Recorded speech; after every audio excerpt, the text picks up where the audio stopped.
Hallihallo, MoreCore.TV. Ich bin hier mit Patrick, CJ und Joey, jeweils von Fit for an Autopsy und da ist Murder. Hello guys, how are you doing? Good. Very good. Wonderful. Wunderbar. You're on tour for 10 years anniversary Hate, right? Yes. And worldwide, actually. You went to Australia and not with you guys the whole time, but I think there was several dates in the US with you guys, or is this just... No. Yeah. I mean, when they first released the When we record, first yes. released Yeah, it, I We went out remember with them on that. that. Yeah. But Yeah. you guys, what did you do in the States for Hate? I guess I Kublai think Khan. it was fucking the tour with you guys. No, Kublai Khan. The first years, one. The 10 years. But the 10 year was with Kublai Khan. Oh, the and 10-year one was with Kublai Khan, I Am, Yeah. Undeath, and Justice for the Damned. Oh yeah. How was the reception so far? I mean, worldwide for the. It was great. 85% of the American tour sold out. The entirety of the Australian tour sold out. All of the European dates, except for Impericon, sold out, and most of the Impericon festivals have sold out too. Okay. Was there any favorite moments so far on the tour? Just when we got here. when you What's his favorite moment? Yeah, well, I miss Europe. We haven't been here for almost 3.5 years. So just getting back to Europe was probably the highlight of all of it. Yeah.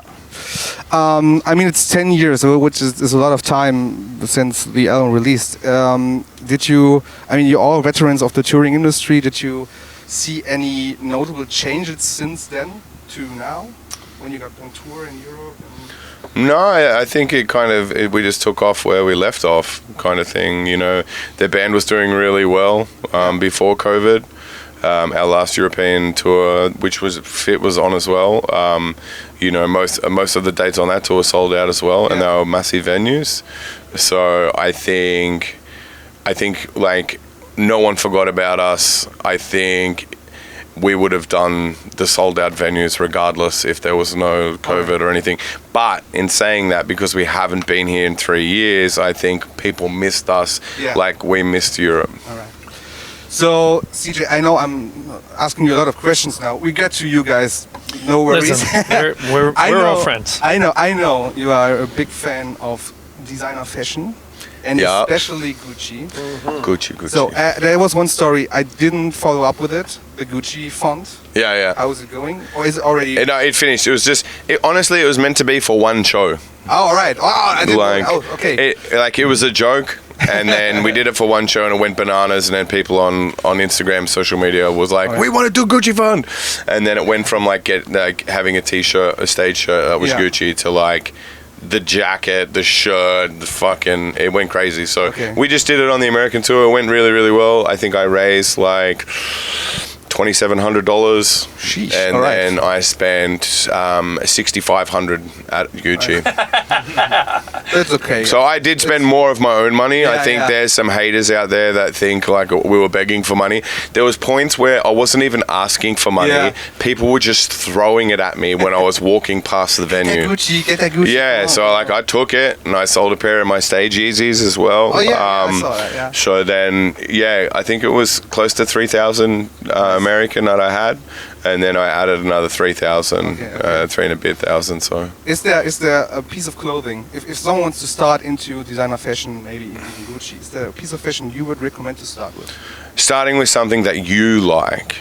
Yeah. Like it doesn't matter like what the brand is, how much it costs. Yeah. That shit doesn't matter. You don't buy something. I have a lot of items that I flex on. Yeah. But I would wear that shit if no one was around me. Do you know what I mean? Like, I like it. Yeah. It's not because they like it or people will think I'm cool. I'm fucking nearly 40.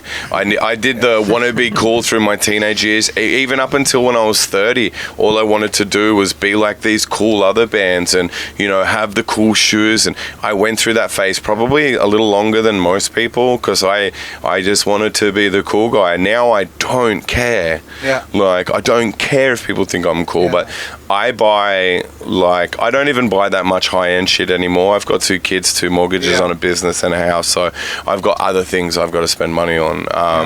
But, if things are good and I have saved a little bit of money, I will buy high price stuff like Supreme and Gucci, sure. Louis. Like, I think Louis is probably, it's not really my thing. I do have Louis pieces, but for me, Gucci, Supreme, and then like bespoke designers that, you know, no one really hears of. You know, you find it in like a clothing gallery that's rare. I wear a company a lot that it hasn't been around for 10 years. It was an Australian designer called Circle Park. So I wear a lot of that stuff too, and that was kind of high priced for somebody that is unknown. But the tip to me is like, find what you like. Don't look at the price tag. Don't tell anyone else about it, because then it may skew your opinion whether you really like it or not. Just buy what you like. And if, you know, I've got a fucking $20 tee on. I got $180 pants on, and I'm sponsored by this company now. So I get these pants for free. The cloak, this company's not around anymore. They're from Czech Republic, called Chichi Mason. So like, there's stuff that I wear you cannot get, and it doesn't mean that it's expensive. It's just I like it, kind of thing. Right. So that's a good point you're talking about. You're a dad with 2 kids. You got a kid as well. You are very proud of your son. That we can see on Instagram. Are there any weird moments in, like, you know, kindergarten or school parent meetings stuff, like when you're going in with the tattoos? Oh boy. Everything's so okay. This is some terrifying guy right in front of me. Well, yeah. I mean, people look at me like a crazy person when I go into those places. But I mean, the cool thing is that I'm very involved in my son's education, and I'm very involved in his sports and all the things that he does. So, you know, and I try to be as reasonable as I can, and I wouldn't say low key, but like for my personality, maybe take it down a couple of notches, because I'm a pretty loud, boisterous kind of person. But I would say more than anything, you know, once people get to know the kind of father I am and see the support that I try to give to my son, they get past it pretty quickly. And I have a good relationship with his, you know, teachers and counselors and things like that. So, I would say first few times people see me, they're like, did somebody's cousin get out of prison and come to the talent show today? You know what I mean? But for most of the time, it's pretty easy. So you guys just released the Aggression Session EP, free split EP with Malevolence from the UK, which I think it was like 7 years apart from the Depression Session, your first project in that area. I don't think it was 7. It was maybe like 4 or 5 maybe. I know. 2016, I mean, the first release, I guess, was it? Yeah, I think you might be right. You might be. 16 or 17. 2 years off. So, and also, like, we were planning on doing this a lot sooner. There was a lot of discussions about it. We were making plans, and we both actually recorded songs 3-4 years ago. Monty from the label was talking about how they had and lost 2 good songs, and then we both wrote 2 better songs, in my opinion, and dropped those. But it's one of those things where, like, COVID made things slippery, and then it was good for us to release some music because it just happened to be right around the right time, and we all made the decision together. And that's a big thing about the Depression Sessions and the Aggression Sessions kind of thing, is like, that's a thy art fit thing. And these guys are some of our best friends.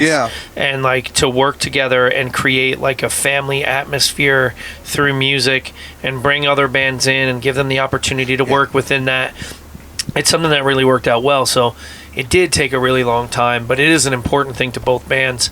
And I think the stuff that comes out of it's really cool, because there's no pressure. We go in the studio, we write something cool, you know, and just put it out, and it works. You know, without sounding like a dick, there's nothing wrong with the other bands, but if we do it again, I don't want another band. I just want us and Fit to do it. That's it. So it's like our thing, and we just kind of like bring someone else on board, and it's like, no. Like, I'm cool. Unless Dillinger Escape Plan come back, like, let's go. It's cool that we're all just like super close friends. I think that's like the selling point on it, really. It's just 100%. We're just super close. Just call it a friendship EP, like like Brothers EP, you know what I mean? But like, the craziest thing is like, we've all worked with really great bands. Like, we went out with Lamb of God, and their whole crew and team was incredible to us. We've been out with a bunch of bands that we love, but when When Thy Art Is Murder comes up to fit and something weird happens or it's like something that's maybe difficult, we're like, we don't care. We'll deal with the difficulty so we can go on tour with our friends. You know, and there's more touring coming up for both bands soon, which I won't really get into, but it's the best time. Yeah. And we stay up till 4 a.m. by accident just talking shit to each other and like it's me and Joe go to bed early because we stay up and watch movies and get tired. We do stay together. It's we watch a lot of Breaking Bad. Yeah, we're going to start something new tonight. What are we doing? It's called Beef.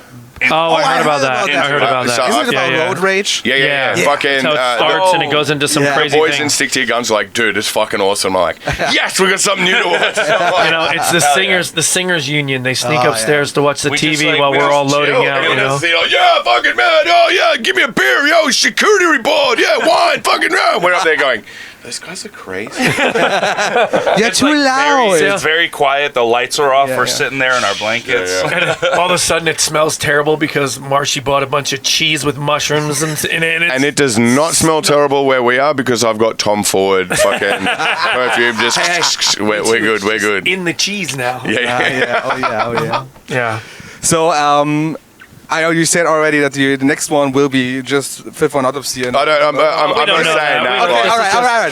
I don't call the shots, man. This is just us. This is just us taking shots. Yeah, all right. The fact is Let's that just wait and see what happens in a few years from now. It's just like we're so close to bring a third band in. Sometimes it's hard. Sometimes it's weird. Like Nibbles Parkway, Dillinger Escape Plan, it would fit on our side because like they're the guys. But not to take away from Malevolence. They gave us a great song and their cover was ridiculous. And you know, and they're really nice guys. We don't want to be like, oh, you know, fuck anybody. It's not what we're doing. What we're saying is that we're very good friends. And we love doing things together as a team.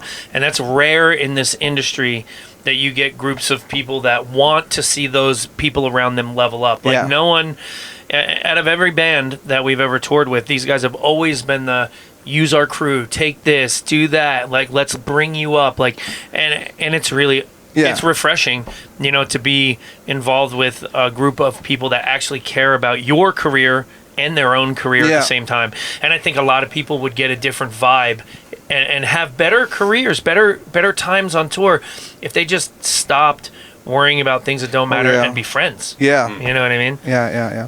So where I wanted to go was you both bands, Thy Art Is Murder and Fifth on Autopsy, did a really good cover of some metal classics like At the Gates, Under the Seventh Son, and Hammer Smashed Face, a fucking classic in the death metal genre. But did you know that Malevolence was coming up with a fucking Anastasia cover? No, we did not. Was it the last second? Oh, here's our cover. Essentially, they were late. All right, at the time, Malevolence, we're not talking shit about you, but you guys were fucking late. And it, you know, it came in, and when we listened to it, I was like, damn it. But then I listened to it again, and I was like, this is ridiculous. Like, this is kind of ridiculous. Yeah, it's great, but it's awesome. Not like what it was supposed to be. Sure. This is like how we're gonna pick your cover, but it has to be like down this way. Yeah. And then do an original this way. So it's like all three bands had like, you know, this is how we're gonna do this. Yeah. And then it's like, I kind of respect them a little bit more because they're like, fuck those guys, we're gonna do this. Yeah, do what we want. So it's not that we were disappointed in the end result. It was just a little bit like not exactly what we expected, but I think it's working. People are jazzed on it, and you know, they did what they did, and it's cool. You know, and their original is cool too. So. I mean, the Black Hole song cover from a Case of String was also a bit out of place, but great. Was awesome. It was great. I love it. Vincent singing like that, and it was just such a curveball, but it worked great. And because I would say you guys did the Rammstein cover, and that went over really cool, and like the vocals were different and interesting. Like we each did our own thing. You even did like the accent and everything. Yeah, it was really great. Cool. Yeah, really good. Really to cool. make sure, like the whole time I recorded. And I mean, when we did the Nine Inch Nails cover, I was like, I don't know what the vocals are going to be like for Joe, and then my guy over here shocked the shit out of me, and like the end of that song. If you sit down and just close your eyes and listen to it, it's like he went home and studied it for 6 months. Like it's on the mark has that like Trent Reznor feel, and it resonates, and it does the whole thing the way that Trent did it, like vocal approach, like everything about it was like spot on. So I feel like we all did fun, cool stuff. Yeah, totally. And then this next one, I think that we all got a little serious, and then Malevolence reminded us that it's okay to have fun. Yeah. You know what I mean? Probably. So it's definitely a bit of a dichotomy, but it's very cool. I like it a lot. So Patrick, I know you are a big coffee fan. Ooh. You have an Instagram channel for your own coffee when you're out on touring. Mm-hmm. Really? Yeah, tour like coffee. Yeah, so yeah. I didn't even know that. Oh yeah. All right. I just kind of started it. It's this tour is not so great for it because there's not a lot of time to go out here and do the thing. But at home, I got like a few really good posts. I got to go to a couple of roasteries and do some cool things. So it was cool. I try to it's more for my entertainment than anything else. It's just the idea of I'm going to go get a cup of coffee from a good place anyway. So why not just have fun with it? What is the main characteristic of your coffee that you would say, that's a really good coffee for me? There's a couple of things. It depends on what I'm drinking, but we'll just go with my regular, which is a latte or like a flat white kind of thing. Tongue feel, taste. Is this a thing for coffee? I don't drink coffee actually. So when you drink an espresso drink, sometimes if it's too thin and it doesn't leave like a certain feeling on my tongue, if I don't get like a certain thing, I'm not into it. I like lighter roast espresso stuff, and I'm a big fan of like African and mainly like Ethiopian, Kenyan, and Costa Rican coffees are kind of my favorite. Not to say I wouldn't drink a cup of coffee from anywhere, but that's just what I like. So like little fruitiness, nice little back end, like there's a bunch of things that really get me, but more than anything is that your espresso to milk ratio is right, and that there's a good amount of crema, and that it just does the right thing to my tongue. I'm not a snob, but I'm a bit of a snob. I mean, if you are interested in something, you're probably going into a snobby kind of way. It's like how you present it, how you describe it. So okay, cool. So I know that's like an arbitrary question every interview has to ask, and you just released the question session, but is there something from Fit for an Autopsy or Diet Murder we can expect in the next time? New material? Yeah, we're going to be bands and we're going to play music. All right, that's the question. We have a new record. We have something coming that's very special in September. Okay, cool. So we have a new record coming in September, and the first single should be out in a couple of weeks. Yeah. I think I'm allowed to say that now, but if I'm not allowed to say it, we cut it out. I don't give a fuck. All right. We can work with that. We can work with that. We just have a bunch of time off after the end of this year, so you know what happens when there's time off. You're doing music. You're writing music. So doing music. We're gonna work on things. We're always working on things.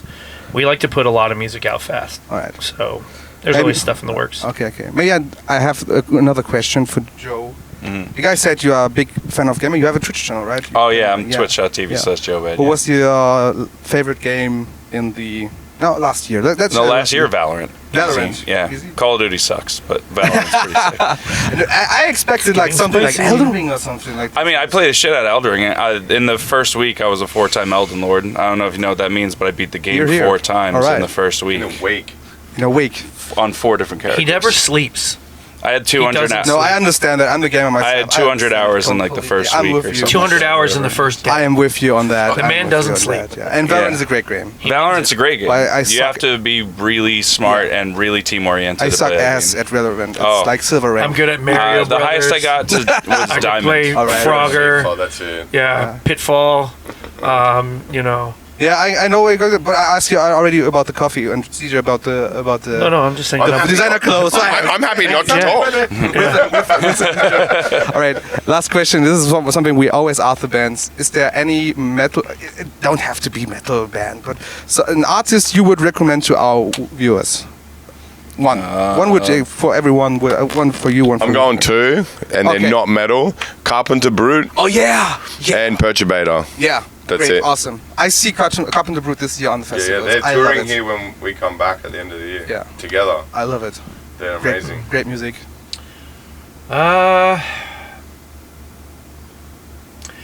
mean, Great American Ghost. Oh yeah. Is like they're good friends of ours also, and I'm a fan of the band. And I mean, if we're gonna do 2, they just took them out on tour. But I think that band deserves everybody's ear. They're fantastic. They're crushing it. They're really heavy. Very good, heavy. Yeah. They mean it. They write good songs. Awesome dudes too. Yeah. So yeah. I don't really listen to heavy music anymore. Don't have to be heavy music. I listen to like FM 84 and like 1975. Oh yeah, 1975. Like, It was the intro song for Counterparts last night. Oh, was it? I'm sure it was. Brendan's a huge fan. Is a huge fan. Huge Hip-hop fan. and 1975. Yeah. Was his favorite? Isn't his favorite band like Twice? Is that what it's called? Something like Twice. that. Yeah, Twice is his favorite. I'm a fan of K-pop myself, so yeah. I think it's fucking stupid. it's like girly pop. Right? It's like sugar. Right. Didn't we played a venue in like? I have pictures on my phone. Was it Budapest or something like that? No, it was in Germany. There was this. No. It was when we were in between festivals. It was the day that we were went playing with Suffocation in one room, and then this K-pop band called 24 Karat played around the way from us in the same venue. Yeah. I was like, what is going on? Well, we both got out to go on stage at the same time. Us looking like we look, and them looking like they look, and we're like, have a good show. Enjoy your show. They walked in, the doors open, you hear all these girls screaming. Yeah. We walk in, you hear a bunch of dudes farting. Do the thing. We may have messed up with our. You could switch to the audience. Like, let's go. It's our last minute. I'm ready to go. I want to go on tour with Jessica Simpson or some wild shit, dude. That would put me on awesome. tour. Shakira, put me on tour. Yeah. No. You're bad. I'm being terrible, man. Mixed bills. She's single now. I am not, but she is. And I never liked her ex-husband anyway. I don't think he was that good at football. All right. I like Shakira. And on that, thank you guys for your time. Thank you so much. I think we'll wrap it up here and have a great rest of the tour. Thank you. Sweet. 1 day. 2 days. We still got to play today and tomorrow. Mm-hmm. Fuck, I can't wait to go home.